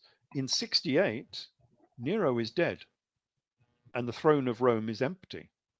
Interestingly enough, Nero was killed by Epaphroditus, who we think is the same Epaphroditus who was the publisher for Josephus and for Saul. Because the Epaphroditus who killed Nero was the scribe for Nero. So we have an interesting connection there. But anyway, the throne of Rome was empty. So it was open to whoever could come and grab it. And 4 people threw their hat into the ring to say that they would be the next emperor. And of course, 3 of them got killed. And then we were left with a final battle in Judea. So I think this was the year of 5 emperors, not the year of 4 emperors. And the 5th emperor was the biblical Jesus, King Esus Manu of Edessa. And that's what this battle was all about in Judea. It was the final battle in the year of 5 emperors. And whoever was going to win this battle in Judea was going to become the next emperor of Rome. So we could have ended up with Emperor Jesus as being the next emperor. But of course, Ralph, you joined another dot for me, I think, because I remember reading a number of years ago that Mary, who referred to as having held the position of queen, okay, prior to Jesus being king, I read that Mary, as symbolized for the church, used to be shown in wearing purple or like a royal blue. But then an edict came down that she no longer be clothed that way in statues or paintings, that it had to be like the light pale blue that we see today. Mm. Yes, because she was a princess as well. So this is another part of my books that I write about. It was mentioned by Professor Robert Eisenman that Mary Magdalene was Mary Bothus, who's a famous, well, semi-famous person from the Jewish revolt, because the two systems seem to be the same. So in the Gospels, we have Mary and Martha at the house of Simon, the Bethany sisters. And within the Talmud, we have Mary and Martha Bothus, who lived at the house of Simon, because their father was Simon Bothus. And that's why the Bethany sisters live at the house of Simon. So, okay, that's interesting. But the more interesting thing is that Simon Bothus was the richest man in Judea.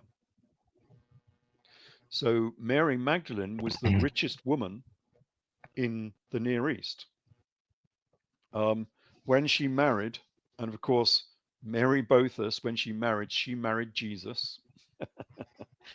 Jesus of Gamala, the same guy we were talking about before, who was said to be the leader of the Jewish revolt again.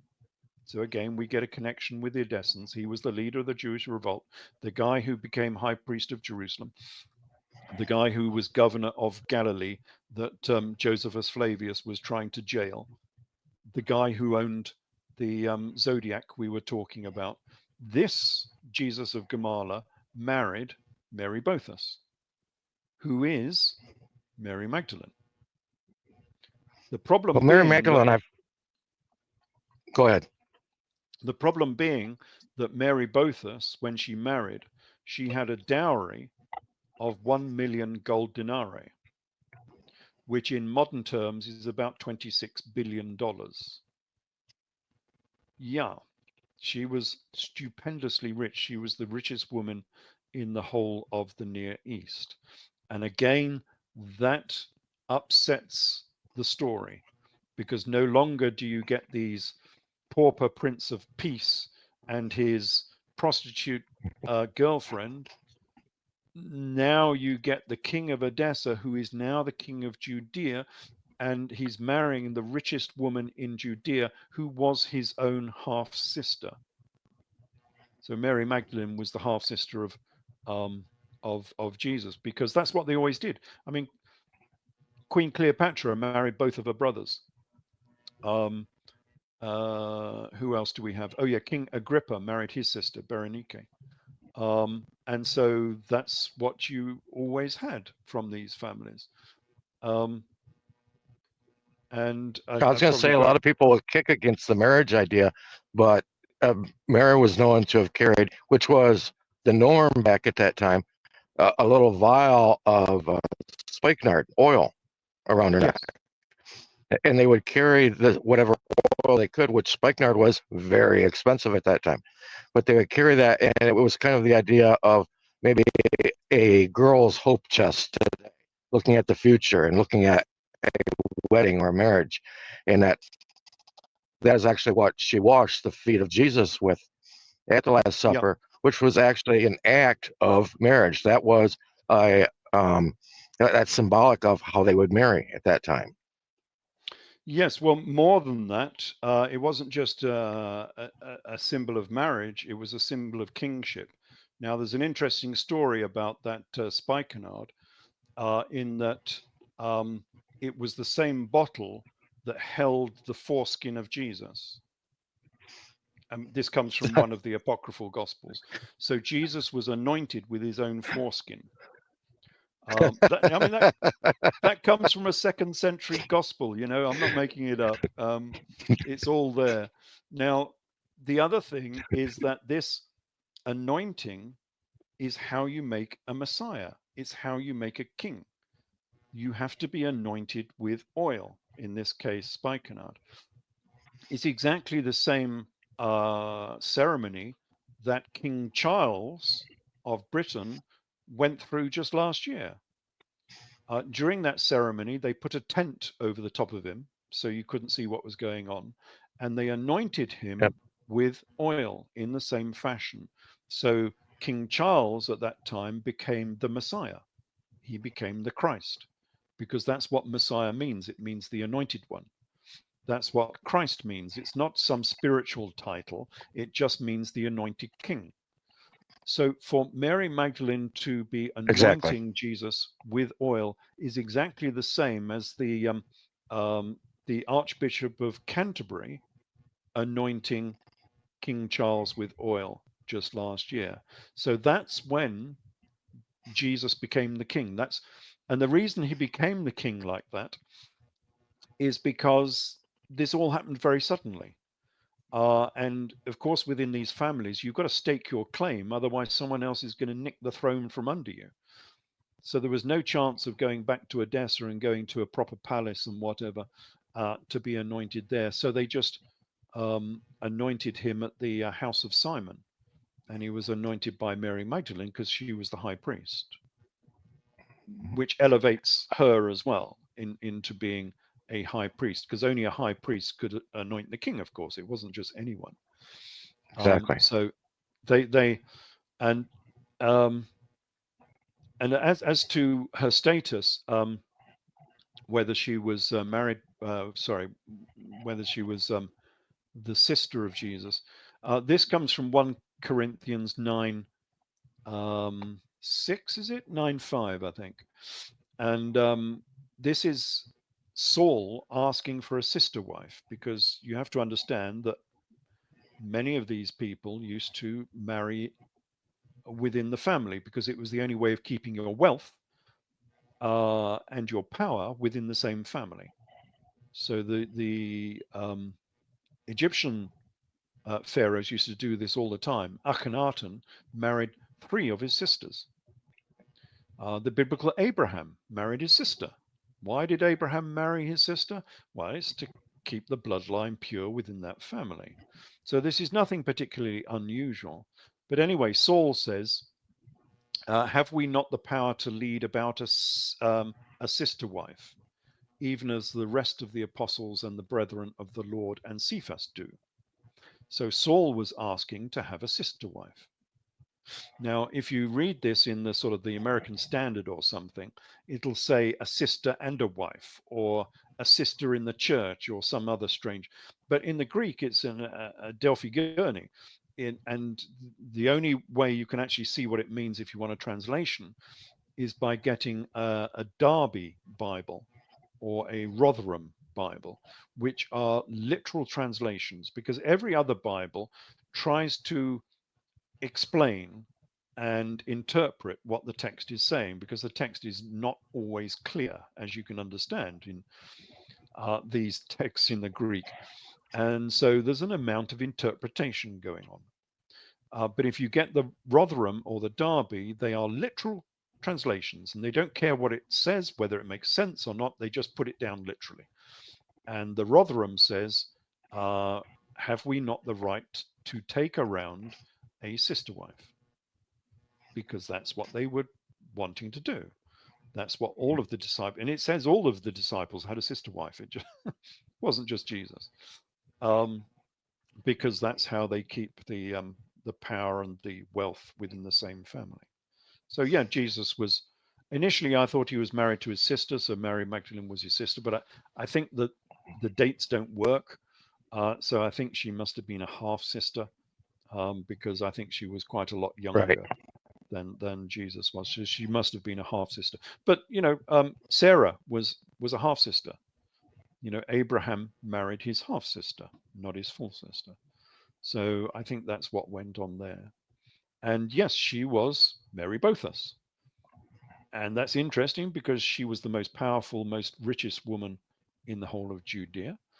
And also we have a reasonable amount of information about her. After the Jewish revolt, she lost all of her money. And so that was a big change. So we get a comment from the Talmud where the high priest of Jerusalem, as it were, after the Jewish revolt, Yohanan ben Zakkai, who became the sort of high priest after the Jewish revolt. And he comes across her picking barley grains from among the dung of Arab donkeys because she's hungry, she's starving. And he pretends not to know who she is. So he says, um, "Who are you?" You know, and she says, I'm Mary Bothus." And he says, "Mary, what has happened to the great wealth of your household?" And there she is picking barley grains because she's starving from the floor. So yeah, how are the mighty fallen?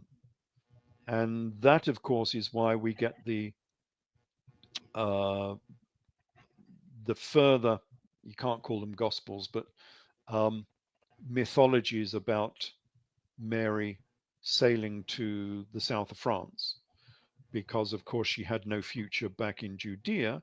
These were now persona non grata. Nobody, because they had lost the Jewish revolt to the Romans, they weren't going to kill, even though she was on the wrong side, they weren't going to kill the ex-queen, as it were. So she was put into voluntary or compulsory exile in the south of France. But you know, this is a favorite place they used to do this, so it makes sense. Herod Archelaus, the son of King Herod the Great, he was sent over to the south of France. Pontius Pilate, he was sent over to the south of France. So it seems like a sort of a fairly convenient place to put these people who you didn't like that much, keep them away from Judea, you know, send them over to the south of France. And then you get all of these mythologies about Mary being in the south of France in Provence. I think a lot of people don't realize that the idea of this in the south of France is just as accepted as George Washington is in the United States of America. Oh, In yeah. some of the old stories in the south of France, Oh, yes. this isn't just a myth. This is kind of a factual understanding. Yeah, well, I call it a mythology because there's no direct evidence, but yeah, there's a lot of mythologies that say that she came ashore at Marie Saint de la Mar in the south of France, and they still have a ceremony every year. The gypsies of all people gather together every year and celebrate the coming of Mary Magdalene to the south of France. So yeah, it's a very Before we wind out, I had a second question I wanted to pick your brain on a little bit, and this is regarding translations, because so many things I would think went from the Hebrew, then into the Greek, then back into the Hebrew, then into English, and things we know get lost in translation. And we see, the reference to the Nazarenes in Scripture and other writings, and I've always felt that there was a mistranslation there done, that it was actually not the Nazarenes with a Z, but the Nazarenes with a T, because the Nazarene was a sect of what, like, uh, Samson was a part of. You didn't cut your hair, you didn't drink wine, yes, and yeah. I believe, and that was following as like the Essenes or Jesus as well. Yeah, it was the Nazarites. They're known in the Old Testament. They were called the Nazarites or Nazarene. And yes, it's obvious that they are the same. There are some people who will still deny that, and they'll say, no, they're different. But of course, they have the same meaning. So a Nazarene means to separate yourself off from the rest Right. of society, um, like a monk, you know, in a monastery, to separate yourself off. And of course, they did with the Essene down at Qumran on the Dead Sea there. That would be perfect for a Nazarene sect down there because they were separated off. But the Nazarites are from the Old Testament, including Samson, as you were saying, that means exactly the same. In Aramaic, it means to separate yourself off. And yeah, it looks like these are exactly the same sect. It wasn't an invention of the first century. It was an old sect of Judaism that went back into history. And remember, they had the same traditions. Samson would not cut his hair. That's where his strength came from. Well, the Nazarene in the first century had the same. They did not cut their hair. That's why Jesus always has long hair. That's why the Edessans, if you look at all of the Edessan coinage, all of the kings have long hair and a beard because they were Nazarene. They did not poll their hair. They did not cut their hair. And we even get a complaint about this from Josephus, who calls them he calls them the Babylonian Jews from beyond the Euphrates. And of course, Edessa is beyond the Euphrates, unlike one of my critics who thought it, I think he thought it was on the Black Sea at Odessa, and he was trying to tell me where Edessa was. No, Edessa is beyond the Euphrates in Mesopotamia.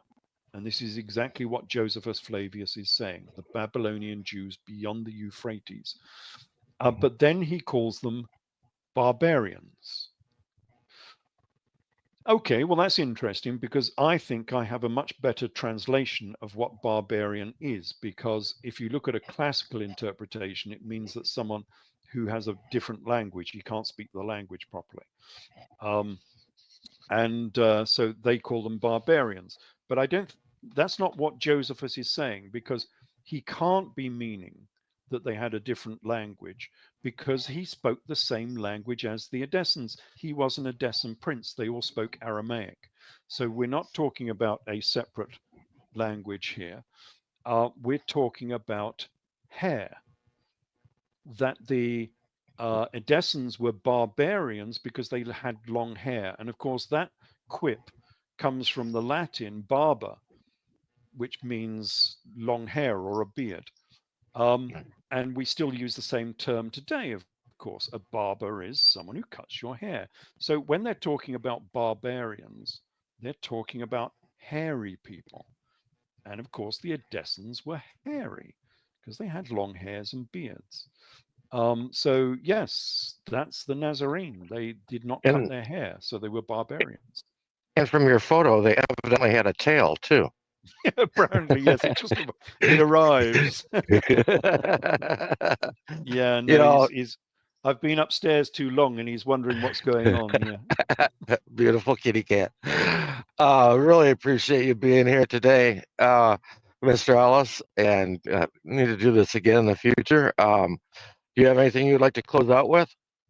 No, just a quick promotion, I suppose. If people want to see my books, the website is edfu-books.com. They're all available on Amazon. Try to get the 2017 or later editions, because there are new editions there as well as some of the old ones. And they should be, if you find it on Amazon, they should be a part of a series. So I have the King Jesus trilogy, which is now a trilogy in 5 parts. So that's interesting. And I have the Egyptian Testament series. So, and that's a 6-book series, I think. So you can get those on Amazon. I've got the YouTube channel, which is just YouTube Ralph.Ellis, I think, and it'll find it. If you find a sort of a red and gold phoenix, that's my sort of thumbnail. And then I've started posting on X now, X Twitter, which I'd like to call Twix, because I don't like posting on X, so I Twix on X. And that's been going quite well. I've only been doing that for about 2 or 3 months. And my handle there is at Ralph Ellis with a F, because someone else had taken the PH. So it's just Ralph Ellis with an F. And I'm quite active on there at present. I've got lots of support coming in there. And that's good. So some of the posts are up to 100,000 views. So that's going quite well over there. And it's also quite nice and pictorial. You see, I couldn't have done, I've got to thank Musk for this, because I couldn't have done this before Musk came along, because I would have been kicked off Twitter in a trice, with my material. They wouldn't have allowed me to stay there at all. So anyway, Musk has allowed me to stay there, which is good. And we also have AI imagery. And that's been rather revolutionary. So I can make images for each article I put up there. And I have to say, they're quite good, some of these images. So, in my previous works, I had to commission paintings quite often, which would actually cost me, because I would either try to use Renaissance paintings, or if I had something unusual, I would actually commission an artist to actually make it, which became expensive. But now I can get AI to draw me a picture in 10 seconds. So that's good for me. It's not so good for the artists, but it's been a bit of a revolution. So my latest image I've put up there is of Akhenaten and Nefertiti as hippies in hippie dress, which of course you'd never find that image on the internet, but I wanted this image for this article. And commissioning that from an artist would cost you an arm and a leg. But AI drew it for me in 10 seconds. And it's a nice image. So anyway, that's the story of me on X. So I'm on X now as well. All right, and I'll have a link for all of that below in the description box. People check that out. As I said in the opening of this episode, always look down in the description boxes. I always try to load a bunch of stuff in there. A wonderful Sunday late evening, as it is over there across the pond. Yep, good to see you. Good to be on the show, and we'll see you again soon. Thank you. Bye-bye. Cheers. Bye-bye.